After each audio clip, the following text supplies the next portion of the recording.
ರೈತರ ಮನವಿ ತಗೋದ್ಲೆ ಕೈ ಮಾಡ್ತಾನೆ ಒಳಗ್ ಕ್ಲಾಸ್ನಾಗ ಕುಂತ್ಕೊಂಡ್ರ 20 ವರ್ಷ ಓಟ್ ಹಾಕಿದವ್ ನಾವ ನಾಶ ಬರ್ಬೇಕು ಅವಂಗ ನಮ್ಮಿದ್ರ ಅವಂಗ ಇದು ಸೆಕ್ಯೂರಿಟಿ ನಮ್ಮ ಜನ ಓಟ್ ಹಾಕ್ದಾಗ ಸೆಕ್ಯೂರಿಟಿ VIP ಮಾಡಿದವ್ರು ನಾವು ಅವನ್ನ ಒಂದು ರೈತರ ಕೆಳಗಿಳಿಸಿದಂತ ಅನಂತ್ ಕುಮಾರ್ ಹೆಗಡೆ ಅವರಿಗೆ ರೈತರ ಮನವಿ ಅನ್ನೋದಕ್ಕೆ ಅನಂತ್ ಕುಮಾರ್ ಹೆಗಡೆ ಅವರಿಗೆ ಬೇಕೇ ಬೇಕು ರಾಜಕೀಯ ಎಂಪಿಗೆ ರಾಜಕೀಯ ಎಂಪಿಗೆ 20 ವರ್ಷ ಜನರು ಓಟ್ ಹಾಕಿಸಿಕೊಂಡು ಜನರನ್ನ ತಳ್ಳಿದ ಸಂಸದಕ್ಕೆ ಬೇಕೇ ಬೇಕು ತಾಲೂಕನ್ನ ನಿರ್ಲಕ್ಷಿಸುತ್ತಿರುವ ಎಂಪಿಗೆ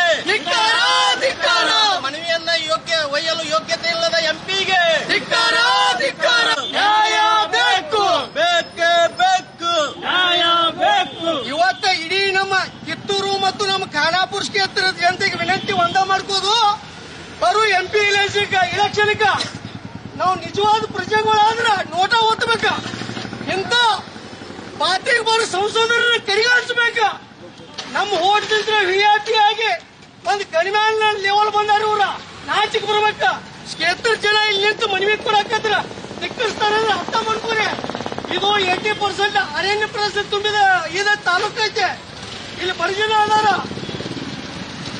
ಮೊದಲ ಬಾರಿಗೆ ನಮ್ಮ ಖಾನಾಪುರದಿಂದ ಒಂದು ಮನವಿ ಕೊಡಾಕತ್ತಾವಂತಂದ್ರು ಸದಕ ಒಂದು MP ಆದಂತ ಬಂದವರು ಇವ್ರು 25 ವರ್ಷ ತಮ್ಮ ಅಧಿಕಾರ ಅವಧಿಯಲ್ಲಿ ಒಂದು 25 ಬಾರಿನೂ ಕೂಡ ಬಂದಿದ್ದು ಇಲ್ಲಿ ನೆನಪು ಕೂಡ ಇಲ್ಲ.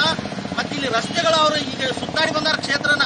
ಈಗ ಇನ್ನೇನ ಕೆಲವೇ ದಿನಗಳಲ್ಲಿ MP ಇಲೆಕ್ಷನ್ ಬರುವ ಮುಂಬರದ ಇದರಲ್ಲಿ ಇಲ್ಲಿ ಪೂರ್ತಿ ಈಗ ಕ್ಷೇತ್ರ ಅರಿವಾಗಿ ಇಲ್ಲಿ ಬಂದೈತಂತಂದ್ರೆ ಎಷ್ಟರ ಮಟ್ಟಿಗೆ ಇವರು ಜವಾಬ್ದಾರಿಯುತ ಒಂದು ಪ್ರಜೆಗಳಿಗೆ ಒಂದು ಮತದಾರರಿಗೆ ಎಷ್ಟರ ಮಟ್ಟಿಗೆ ಒಂದು ಬೆಲೆ ಕೊಡುವಂತ ಒಂದು ರೈತರಿಗಿರ್ಬೋದು ಮತ್ತೆ ಇನ್ನಿತರ ಸಂಘ ಸಂಸ್ಥೆದವರಿಗಿರ್ಬೋದು ಬೆಲೆನೇ ಇಲ್ಲದಂತ ಪರಿಸ್ಥಿತಿ ಇಲ್ಲಂದ್ರ ನಮ್ಮ ಕ್ಷೇತ್ರದ ಇವ್ರಿಗೆ ಓಟ್ನೇ ಎದಕ್ ಬೇಕ್ರಿ ಸ್ವಾಮಿ? ಅಷ್ಟು ನಿಮಗ ಮರ್ಯಾದೆ ಇದ್ರ, ಅಷ್ಟು ನಿಮಗ ಸ್ವಾಭಿಮಾನ ಇದ್ರ ನಿಮ್ಮ ಕ್ಷೇತ್ರದಲ್ಲೇ ಕುತ್ಕೊಂಡು ಅಲ್ಲೇ ಮಾಡ್ರಿ. ಇಲ್ಲಿ ನಮ್ಮ ಕ್ಷೇತ್ರ ಯಾಕೆ ಬೇಕಾಗೈತಿ?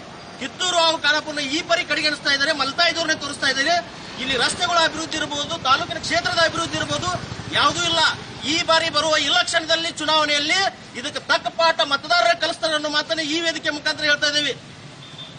ನೀವು ಬಿಜೆಪಿ ಸಂಸದ ಒಬ್ಬ ಇಲ್ಲಿ ಜನ ಭತ್ತ 80% ಬೆಳೆದ ದನಗೋಗಿ ಹುಲ್ಲಿಲ್ದಂಗ ನಡಲಾತಾರ. ಮತ್ ಅವ್ರು ನಮ್ಮ ರೈತರ ಮನೆಗೆ ಹೋಗಿ ಚಾ ಕುಡಿದು ಬರ್ತಾ ನೀವು ಯಾವ ನೈತಿಕತೆ ಅಂತೇಳಿ ಹೋಗಿ ಬಂದ್ರು.